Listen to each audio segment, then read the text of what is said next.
네, 요즘 뭐 여기저기 원체 어렵다라는 이야기를 많이 들으실 겁니다. 경제 상황이 전반적으로 좋지 않다 보니까 기업들도 서로 경쟁하기에 상당히 바빠지고 있는 상황이죠. 이에 따라서 제값을 또 받지 못하는 풍토가 확산되고 있다고 합니다. 우리 뭐 금융 거래를 할 때, 증권을 거래할 때, 주식을 살 때 수수료만 봐도 그렇죠. 수수료가 상당히 많이 내려간 것을 여러분께서 체감을 하고 계실 텐데 이러면은 고객들 입장에서는 좋겠다라고 생각을 하시겠지만 고객들도 어떻게 보면 이 네거티브 경쟁에서 손해를 보는 일도 있다고 합니다. 재미있는 주제가 될 것 같은데 한국경제신문의 한상춘 논설위원과 함께 자세한 내용 알아보도록 하죠. 어서 오세요. 네, 안녕하십니까? 네, 앞서서 요즘에 공들여서 생산한 제품들이 제값을 받지 못하는 풍토가 많이 확산되고 있다라고 말씀을 드렸는데 실제로 상황이 어떤가요? 요즘 그 기업인들이 내년도에 경영 전략을 짜기 때문에 네. 사실 그 많은 그 기업인들을 만나고 있습니다는 공통적인 불만이 지금 하이컨께서 말씀하신 대로 제품은 잘 만들지만 네. 소비자들이 이것을 좀 깎지 않으면 안 받아들이는 사회에 그런 게 가장 문제다 이렇게 이제 또 고민이다 이걸 어떻게 해결할 것이냐 하는 이 측면이 지금 가장 고민하는 사할 겁니다. 그래서 요즘 사회를 그렇죠. 이 파지티브 게임 사회가 아니라 네거티브 게임 사회. 재테크에서도 이윤을 어떤 그 수익이라든가 이자 수익보다는 수수료를 아끼고 그다음에 세금 아끼고 하는 이건 이제 전자를 파지티브 에셋 매니지먼트 이 정의 재테크다 하는 반면에 수수료라든가 비용을 아끼는 거에 네거티브 에셋 매니지먼트라 해서 네. 소위 부의 재테크다 하는데요. 지금이 그런 시대가 아닌가 생각합니다. 지금 이제 우리 그 사회에 보면 연말이 좀 다가왔기 때문에 지금도 미국도 지금 이렇게 그 3대 빅세를 앞고 미국 국민들이 지금 흥분한다 이렇게 얘기를 하는데요. 연말 갈수록 사실 지금은 모든 우리나라의 그 이렇게 보면 백화점 이런데라든가 이런 데 보면 세일이라든가 이런 용어들이 많이 나올 겁니다. 그렇죠. 예. 그래서 우리가 보면 항상 오늘도 신문에 이렇게 끼어가 나오고 있는 이런 그 뭐랄까 상품 광고를 보면 1+1, 뭐 1+1, 1+2 이렇게 네. 많이 있죠. 그래서 덤이라든가 그다음에 보너스 이렇게 지배하는 것이 지금의 상품 시대의 모습이 아닌가 이렇게 보고 있고요. 그러다 보니까 자연스럽게 상품을 파는 것도 제값을 팔고 이렇게 하는 디파트먼트 백화점보다는 지금 월마트라든가 할인마트, 디스카운트 스토어가 지금 지배하는 이런 것이 우리뿐만 아니라 세계적 현상이 아닌가 생각합니다. 그리고 앞서 하영께서도 말씀하신 대로 이 각종 펀드 수수료라든가 뭔가 이렇게 보면 많은 그 서비스를 받는데도 불구하고 금융계 서비스 관련돼서는 확실히 이 공짜로 이렇게 되는 네. 이런 시대가 지금의 모습이 아닌가 이렇게 보는데요.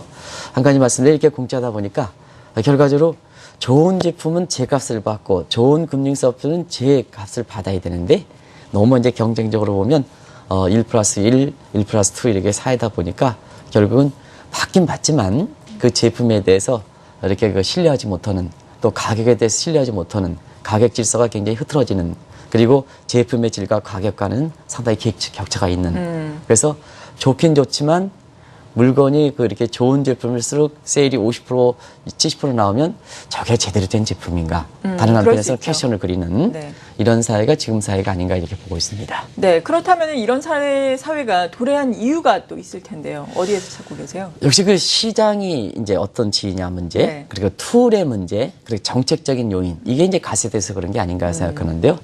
시장적인 측면에서 보면 지금 세계가 하나의 시장이 되다 보니까 모든 물건이 공급 과잉 시대죠.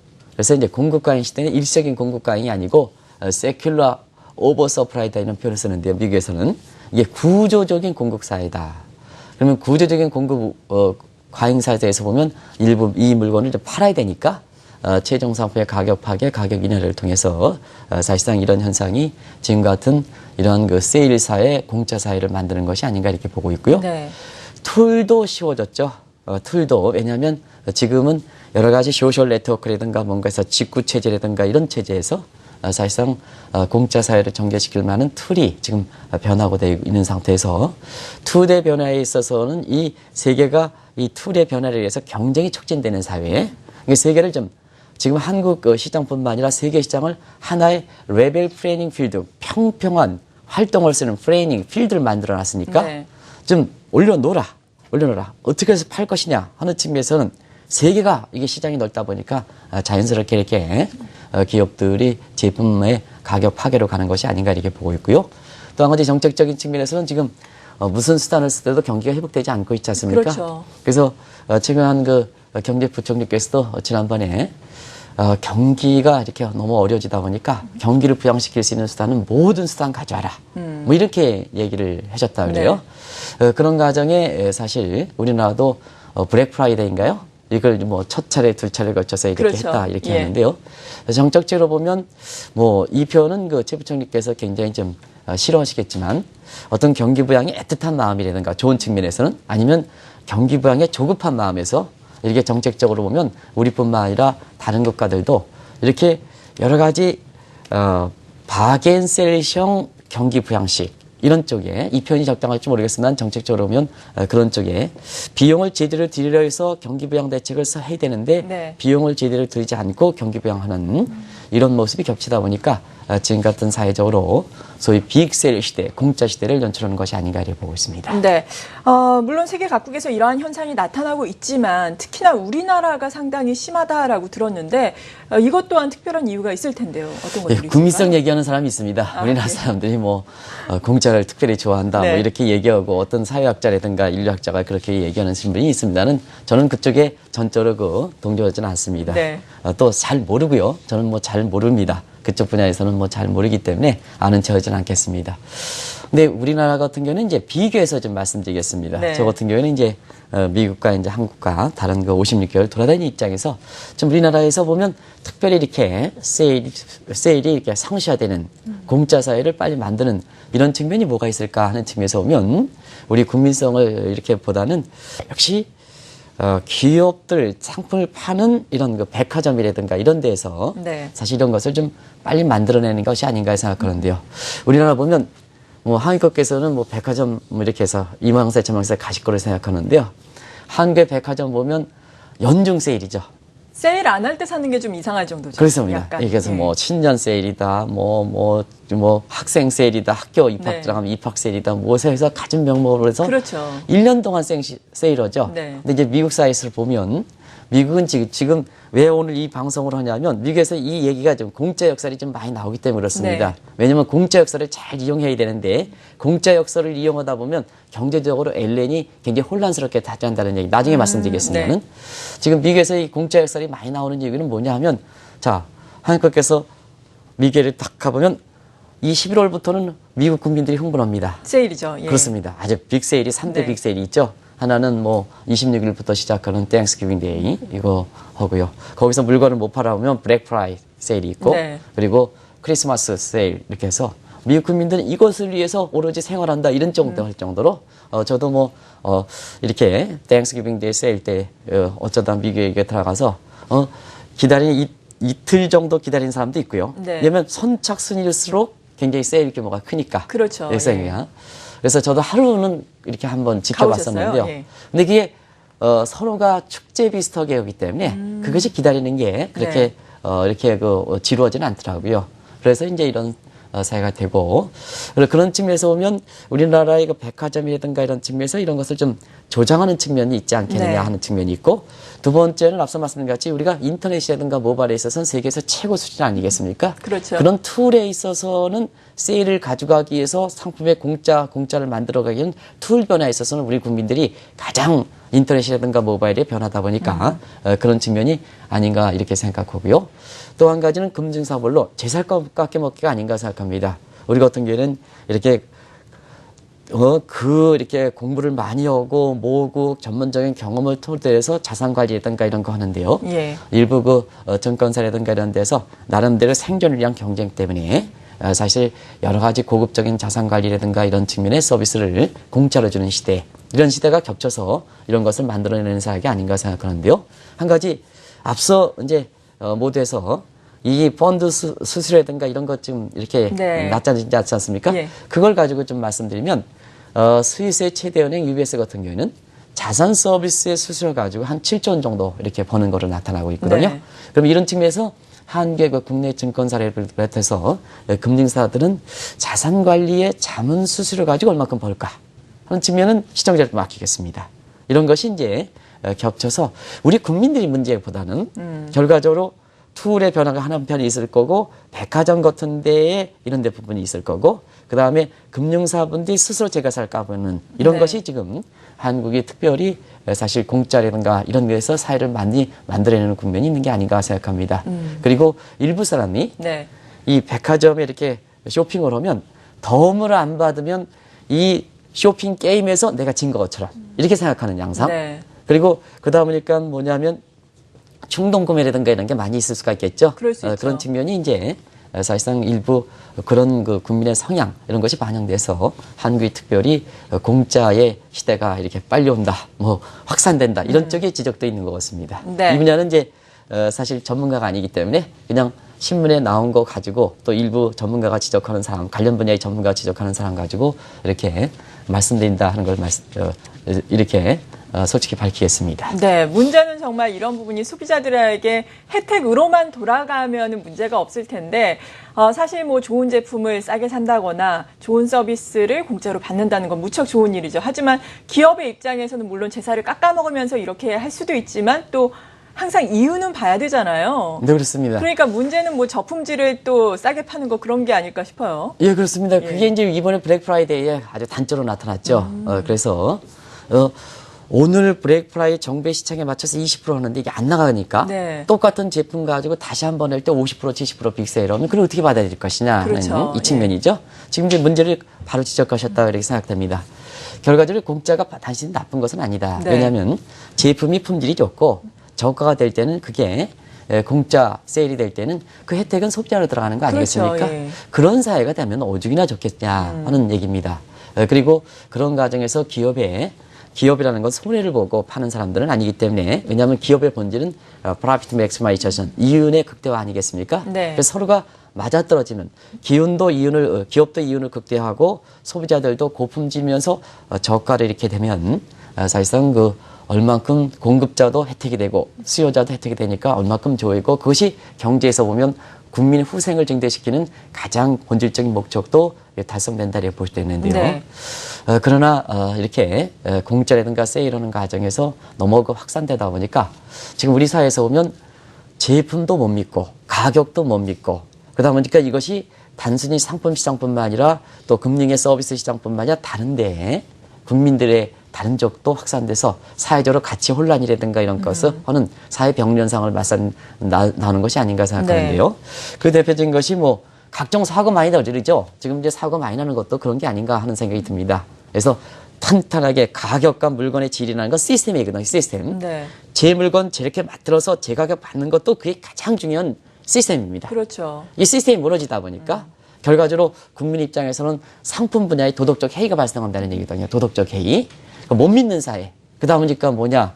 다른 한편에 있어서는 이런 게 사실 공짜 역설이라 하는 것은 우리 사이에 사고가 많이 난다든가 눈속임이 난다든가 거짓말 풍조가 나타낸다든가 이런 쪽의 사회 병산성이 나타나는 것도 사실상 국민 입장에서 보면 반드시 이것이 공짜가 좋을까 해서 우리 방송을 맡고 계시는 양 PD께서 공짜의 역설이다 하는 제목의 공짜의 역설이다. 저 주홍색 글씨로 이렇게 네. 됐죠. 공짜의 역설이다 이런 표현을 쓰신 것이 아닌가 이렇게 보고 있습니다. 네, 공짜의 역설이라는 게 참 재밌는 표현 같은데 그러니까 소비자에게 돌아가는 이득보다는 어떻게 보면 패단이 더 많을 수 있다라는 지적이신 거죠. 네, 아무래도 이제 지금부터는 이제 경제적 측면에서 네. 또 앨런 회장이 왜 이걸 공짜 역사를 고민하는가, 미국의 금리 정책과 관련고 개인의 재테크 입장 같이 경제적 측면에서 지금부터 보겠습니다. 네. 그 하나가 지금은 시장 경제 원리 있지 않습니까? 뭐든지. 그래서 세계 각국들이 뭐 정도 차이가 있습니다는 북한도 시장 경제 원리가 돌 만큼 사실 시장 경제가 지금의 모든 사회의 경제 운영 원리인데요. 시장 경제는 뭘까 하는 측면에서 보면 프라이스 메커니즘이 제대로 작동되는 사회다 이렇게 볼 때 있습니다. 아주 원론적으로 측면에서 보면 그러면 왜 시장 경제가 도입될까 하는 측면에서 보면 자 인간의 욕망은 무한한데 이걸 채워줄 수 있는 제품이라든가 자원은 이렇게 부족하기 때문에 그 자원의 희소성 법칙이기 때문에 이게 부족한 재원을 어떻게 할 것이냐 하는 측면에서 보면 그 욕망 정도가 강한 사람한테 욕망 정도가 강한 사람은 경매가를 쓸 때 높은 가격을 쓸 거고 그다음에 욕망 정도가 낮은 사람은 가격을 낮게 쓸 거거든요. 그러면 그 욕망의 차이에 의해서 가격을 높게 이렇게 준 사람으로 이렇게 자원을 배분하면 국민 경제 입장에서 희소한 자원을 낭비 없이 소비자의 이익을 극대화하기 위해서 사실상 된다는 얘기거든요. 네. 그러나 이렇게 사실상 공짜 사회가 이렇게 되다 보면 결과적으로 보면 제품과 가격 간에 내가 애써도 하더라도 가격이 이렇게 떨어질 경우에 되는 소위 시장 경제 원리가 흐트러진다 이렇게 보시면 되겠습니다. 그래서 우리가 시장이 자원 배분에 실패할 때는 우리가 미시경제학적에서는 마켓 페일러, 시장 경제 원리다, 시장 실패다 이런 얘기를 하는데요. 요즘 그 시장 실패가 많이 나오죠. 시장이 제기를 못한다는 얘기입니다. 기업이 애써서 물건을 만들었는데 이게 뭐냐? 뒷전에 처리한다든가 공짜로 나간다든가 해서 내가 저렇게 2, 3년 동안 내 제품을 만들었는데 저거 세일로 가 눈물 흘리는 기업이니 이렇게 TV 장면이 되는데 그게 뭐냐 시장의 실패다 이렇게 볼 때 있습니다. 그래서 마켓 페일러 이렇게 되다 보니까 결국 시장이 자원 배분에 실패하면 국민의 후생증대를 위해서는 정부가 간섭할 수밖에 없거든요. 네. 그래서 정부의 간섭지가 들어오는 상태이기 때문에 이 공짜라는 얘기가 단순히 우리가 웃는 광경으로 시장에서 사회현상에서 나타나는 것뿐만 아니라 경제 측면에서는 많은 변화를 초래하고 있는 것이 가장 본질적인 측면에서는 시장 기능을 못하게 되는 이런 측면도 있다 이렇게 보시면 되겠습니다. 네, 정말 단순하게 그냥 소비자의 입장에서만 보자면은 세일하는 상품을 싸게 사서 좋은 것 같고 그리고 물가가 안 올라서 좋은 것 같지만 결국에 큰 그림으로 보자면은 이건 역시 경제에는 악영향을 미치고 결국에 이것이 또 소비자에게 돌아가는 게 아닌가 싶네요. 네, 앨런 의장이 오늘 의회 연설에서도 네. 12월에 금리 인상 가능성에 대해서 여전히 남아있다 이렇게 얘기했지 않습니까? 네. 그것이 이제 시장에 많은 이렇게 영향을 미치고 있는데요. 지금 말씀하신 대로 아까 마이크로적인 측면에서 시장 경제 이렇게 있습니다는 매크로적인 측면에서 바로 앨런이 고민하는 사항입니다. 네. 왜냐하면 지금은 이제 이렇게 공짜 사회다 보니까 한 제품에서 가격이나 가격 폐가가 국민 경제 전체적인 입장에선 소비자 물가 상승률로 나오는 거거든요. 그게 이제 여러 가지 제품에 어떤 제품을 소비자 물가에 산정할 것이냐, 또 그 제품에 대해서 국민 경제 입장에서 어떤 중요도를 가중치를 때려서 결국 소비자 물가 상승률이 나오는 네. 거거든요. 그러면 자, 지금 소비자 물가 상승률을 볼 때 대체로 보면 우리가 한국경제TV를 통해서 또 세계적으로 가장 이슈가 되고 있는 게 디공포 아니겠습니까? 그렇죠. 디공포. 그래서 대부분 국가들이 좀 성장률과 물가가 떨어지는 지금 일본이 이제 대표적인데 다시 디플레 상황에 처해지는가? 아니면 뉴노멀 현상이 되고 있죠. 우리가 보면 과거에는 성장률이 올라가면 물가가 올라가게끔 돼 있습니다. 이렇게 해서 성장률 물가가 올라가게끔 돼 있는데 지금은 성장률이 올라가더라도 물가가 안 올라가는 소위 디스인플레이션, 성장이 물가 상승을 유발하지 않는 디스인플레이션은 새로운 이런 뉴노멀 현상이 이게 발생하고 네. 있거든요. 또 한 가지 지금 앨런 의장이 통화 정책을 추진할 때 지금 페드 입장에서는 가장 중요한 양대 목표가 물가 안정과 고용 창출 아니겠습니까? 그것을 이론적으로 하는 게 1950년대 유명한 필립스 곡선이라고 있습니다. 네. 자, 양대 책무가 물가 안정과 그다음에 고용인데요. 그런 각도에서 1950년대 필립스 곡선은 뭐냐 하면 원래는 임금 상승률과 실업률과의 관계입니다. 그러면 실업률이 떨어지면 고용 사정이 빡빡해지면 임금 상승이 높아져 가지고 결국은 실업률과 임금 상승률 관계는 역비례 관계, 트레이드오프 관계죠. 근데 이제 임금 상승률은 우리 물가 중에서 차지하는 비율이 70%이기 때문에 자, 임금 상승을 대체하자. 뭘로? 네. 소비자 물가 상승률로. 그러면 실업률이 떨어지면 물가 상승률이 올라간다 해서 이게 역비례 관계에서 자, 앨런 의장 입장에서 보면 올해 연내에 금리 인상 가능성에 대해서 왜 얘기했느냐 하면 자, 실업률을 떨어뜨렸다. 5.1% 완전 공시 떨어졌다. 그러면 상시적으로 보면 물가를 올릴 수 있는 2%대까지 올라갈 걸 생각했는데 네. 이런 공짜 역설에서 매크로적인 측면에서 보면 자, 실업률이 5.1% 떨어뜨렸는데 물가는 안 올라가니까 앨런 의장이 국악다리 당신 1950년대 나오는 국악다리 그 의정 가지고 자꾸 이게 얘기하니까 시장만 흐트러뜨리지 않느냐 하는 FMC 내 의사도 당신 그 근거가 잘못됐다. 그리고 미국의 학계에서도 왜 국악다리 그 얘기 하느냐. 네. 자꾸 시장에 흐트러뜨리지 말아라 하는 얘기가 바로 이런 측면에 나오거든요. 여러분 그 공짜 역사에서 새로운 환경이 얼마큼 매크로적인 측면에서 이렇게 많은 양상을 취해줄까 하는 것이 바로 단적으로 이런 측에서 우리가 이해될 수 있는 대목이다 이렇게 볼 때 있습니다. 네. 그렇다면 이러한 부분이 또 재테크, 금융 분야로 한정을 시켜보자면 어떤 현상으로 나타나고 있나요? 재테크에서도 많이 얘기 나오죠. 예. 물가가 이제 이렇게 올라가지 않다 보니까 물가가 제대로 올라가야 금융상품에서 안전자산과 위험자산의 특성이 잘 나타나는 겁니다. 네. 예를 들어서 주식이 되면 차트권 시장에서 이게 떨어지게 되고 그것이 많이 자금에서 골고루 실물 경제에 들어가는 거거든요. 주식에서 들어가는 이 성질의 것과 채권에 들어가는 성질의 것과 채권도 단기와 장기에 들어가는 상품이 기업들 입장에서 보면 자금 받아들일 때 그 각종 다양한 수요를 대야 경제가 골고루 형성되는 거거든요. 근데 이렇게 공짜에서 제값 받지 못하다 보니까 어떠냐? 재테크에서 보면 재테크의 전통적인 경계선이 무너졌습니다. 지금은 안정자산도 같이 올라가고 위험자산도 올라가고 떠일 때는 같이 떨어지고 그러면 자금이 골고루 이렇게 배분되지 않는다. 네. 그러면 우리가 보면 주식이 올라가 채권 가격이 떨어져. 많은 사람들이 그렇게 전통적인 이론을 기반을 해서 이렇게 컨설팅을 맞지 않는데 맞지 않으니까 야 니네들 자문 수수료 주는 것이 맞지 않는데 내가 왜 주느냐. 네. 이런 속에 재테크에서 이렇게 나오거든요. 그런 것이 결과적으로 보면 지금의 서비스는 제공하지만 서비스에 대해서 효용도가 떨어지다 보니까 제값을 주겠습니까? 안 주게 되는 거죠. 그래서 여기 이제 자막에서 나오겠습니다는 결과적으로 이런 현상이 발생한다 이렇게 볼 때 있고요. 네. 결과적으로 보면 이런 현상이 반복되다 보면 어떠냐? 소비자가 상품을 외면하게 버리는. 그러니까 지금 이제 그런 풍경을 하지 않습니까? 소비자가 상품을 외면해지면 그 상품은 어떠냐? 그냥 폐기되는 겁니다. 폐기. 지금 금융에서도 그런 현상이 나타나죠. 네. 어이구 지금 보면 전통적인 주식과 채권 이렇게 보면 이거 자 이렇게 했는데 제가 재테크 수익이 안 되고요. 재산 증식이 안 되거든요. 그러면 그거 위험해낸다. 그래서 다른 데 대체 투자, 대안 투자 쪽으로 가는 거거든요. 이게 공짜 사회가 얼만큼 사회적으로 전반적으로 정책적 측면에서 많은 변화가 일어날 거야 하는 것이 사실상 이런 측면에서 우리가 이해할 수 있는 대목이다 이렇게 볼 때 있습니다. 네, 그렇다면은 앞서서 옐런 의장의 이야기도 해주셨는데 미국의 이제 금리 인상 기조와 맞물려서 이러한 점을 마지막으로 어떻게 우리가 해석을 해봐야 하는지 정리를 좀 해주시죠.